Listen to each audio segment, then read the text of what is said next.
안녕하십니까, 박사입니다. 늘 강조하지만 국제정세는 에너지 각축전입니다. 집단사방, 물론 미국과 그 가신국을 뭉뚱그려 표현하는 게 맞는지는 모르겠지만 승부는 이미 결정났습니다.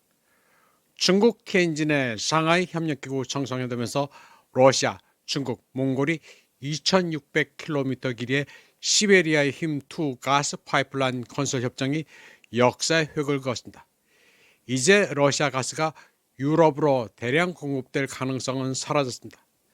간단히 말하면 유럽은 세계 에너지 지도에서 지워졌습니다.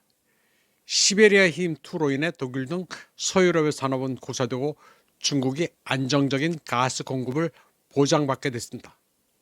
시진핑 주석은 시베리아 힘2 협정 체결을 러시아와의 무제한 전략적 파트너십의 이정표라고 칭했습니다. 중국에 있어 이는 또 하나의 안전한 육상 에너지 회랑을 의미합니다. 이는 단순한 무역 협정이 아니라 지정학적 재설정입니다. 이로써 모스크바는 유럽 공동의 집이라는 고르바초프의 구상에서 대유라시아라는 구상으로 전환했습니다. 러시아와 중국은 에너지와 제조업이 손잡은 강력한 동맹입니다. 러시아는 우크라이나 분쟁을 질질 끌면서 나토의 유생 역량을 말살하고 있습니다.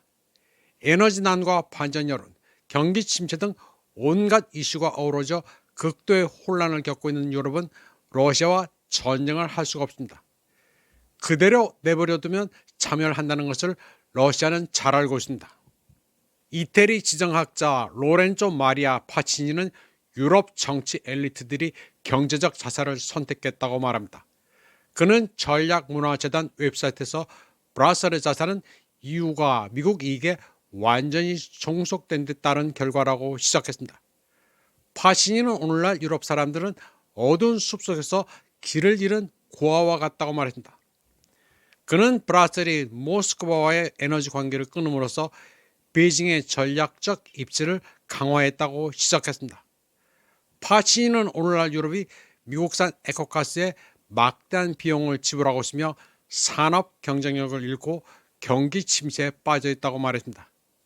경제 위기에다 해외에서 수입되는 군수품의 가격 상승으로 인해 악화되는 내부 갈등을 부추기고 있다고 됐습니다. 수치로 살펴보자면 2022년에서 23년 사이 유럽을 향한 러시아의 가스 공급량은 70% 감소했습니다. 그리고 2024년에는 러시아의 가스 공급량이 유럽 수요의 18%를 충족했습니다. 그러다 2025년에는 13%로 추산되고 있습니다. 러시아는 서서히 유럽의 피를 말리고 있습니다. 로렌조 마리아 파치니는 EU가 값싼 러시아산 가스를 포기함으로써 경제 회복의 가능성을 완전히 포기했다고 말합니다. 값싼 러시아 에너지를 대체할 적절한 수단은 없습니다. 그는 낡은 에너지 지도는 쓰레기통에 버려야 한다고 말했습니다. 파치니는 영미 엘리트들의 영향력 또한 급속히 약화되고 있으며 과거 식민지였던 중국과 인도가 강력한 지정학적, 경제적 거점으로 부상하고 있다고 설명했습니다.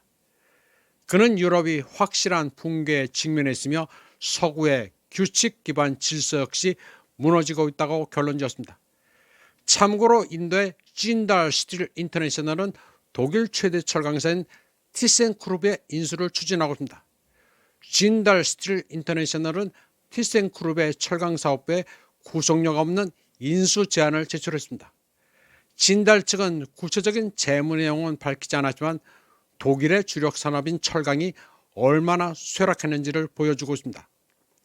티센크루프 스틸 측은 진달이 탈탄 공정을 더욱 저렴하게 만드는 데 도움이 되는 미래지향적인 컨셉을 티센크루프 스틸에 제시했다면서 이 계획은 독일 내 철강 생산을 확보하고 새로운 사업 기회를 창출할 것이라고 밝혔습니다. 본론으로 돌아가서 지금 완전히 새롭고 다른 시대가 도래하고 있지만 유럽 엘리트들은 이를 보지 못하고 있습니다. 네덜란드 언론인 소냐 판덴 엔드는 유럽의 진짜 문제로 EU가 더 이상 어떤 결정도 내릴 수 없다는 점을 들었습니다. 그녀는 EU의 엘리트들이 전략 자체가 없다면서 가만히 있기만 해도 중간은 갈 텐데 자꾸 헛발질을 한다고 시작했습니다. 소니아 판덴엔데는 트럼프도 행동과 발언에서 알 수 있듯이 미국 역시 전략이 없다고 말했습니다. 트럼프가 상대방을 혼란스럽게 할 모종의 전략이 있다고 보는 것은 착각이라고 그녀는 말했습니다. 그리고 미국의 패권은 눈앞에서 무너지고 있다고 시작했습니다. 또 더 분명한 예는 EU, 특히 유럽위원회에서 나오는 선전이라고 말했습니다. 유럽 집행위원회 우르줄라 폰데어 라이엔이나 에스토니아의 카야 칼라스 등은 마리오네트로 정책을 이끈다고 시작했습니다. 소니아 판덴엔데는 또 진짜 문제는 유럽 국가의 지도자들이 점점 더 어리석어지고 있는 점이라고 말했습니다. 언뜻 보기에 유럽 엘리트들은 러시아와의 임박한 전쟁을 준비하고 있는 것처럼 보이지만 이는 유럽 전체에 영향을 미치는 위기의 한 징후일 뿐이라고 했습니다. 판덴엔데는 역사를 살펴보면 재정적인 문제가 있는 국가는 종종 전쟁을 일으키고 가장 사소한 변명으로 문제를 은폐한다는 것을 알 수 있다고 지적했습니다. 유럽 집행위원회는 요즘 거의 전적으로 전쟁에 대해 논의하고 있는데 이는 최근 코펜하겐에서 열린 EU 국방 외무장관 회의에서도 여실히 드러났습니다. 판덴엔데는 브라셀과 대부분 회원국들이 러시아와 우크라이나 간의 평화가 아닌 장기전에 대비하고 있다고 말했습니다. 이는 브라셀 지도자들의 역사에 대한 깊은 무지도 원인입니다.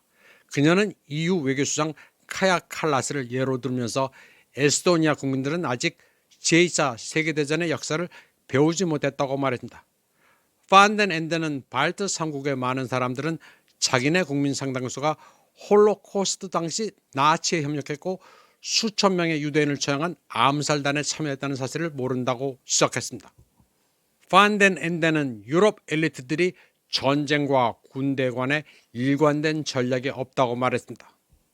그들은 유럽의 군사화에 돈을 낭비하고 훔친 3천억 유로 상당의 러시아 동결 자산으로 미국 무기를 사서 키예프 정권에 기부할 생각만 한다고 그녀는 지적했습니다.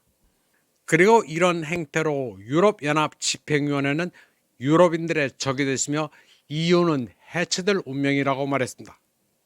판덴엔데는 10년 전부터 길고 고통스러운 파멸의 길이 시작됐지만 기차는 더 이상 중간역에 정차하지 않고 오히려 심연으로 그 자체의 파멸로 곧장 돌진한다고 말했습니다. 이번 방송은 여기까지 하겠습니다. 시청해주신 여러분 감사합니다.